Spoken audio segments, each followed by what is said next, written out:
শেষ ২ বলে যখন পাকিস্তানের প্রয়োজন ১২ রান, তখন এখানেই ভুয়া এক সিদ্ধান্ত লঙ্কান আম্পায়ার কুমার ধর্মসেনার। ঋষাদের ডেলিভারি করা বলে ক্ষুব্ধ হয়ে পড়েন লিটন দাসও। কিন্তু ঋষাদের দাবি বল হোয়াইট নয়, বরং ব্যাটে স্পর্শ করেছে। বাংলার এই লেগি বোলিংয়ের পাশাপাশি নিখুঁত আম্পায়ারিংটাও যেন করেছেন এখানেই। ঋষাদের কথায় শতভাগ আত্মবিশ্বাসী হয়ে পড়েন লিটন দাসও।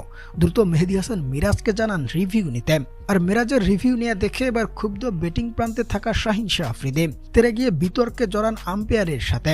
তবে টিভি স্ক্রিনে দেখা যায় ভুয়া সিদ্ধান্ত ছিল কুমার ধর্মসেনার। রিশাদ হোসেনের আত্মবিশ্বাসেই সঠিক ছিল। শেষ পর্যন্ত হোয়াইট বলকে সঠিক ঘোষণা করেন এই অনফিল্ড আম্পায়ার।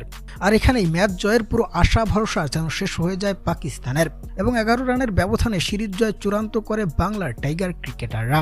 এদিকে ইনিংসের ১৯তম ওভারের ৪র্থতম ডেলিভারিতে শাহিন শাহ আফ্রিদির ব্যাট থেকে আসা বলের আঘাতে মাঠে লুটিয়ে পড়েন মুস্তাফিজুর রহমান। ফিজিও এসে লম্বা সময় ধরে চিকিৎসা দেওয়ার পরেও মাঠ ছাড়েননি ফিজ। ইঞ্জুরি নিয়ে ওভারের শেষ ডেলিভারি করেছেন এই কাটার মাস্টার।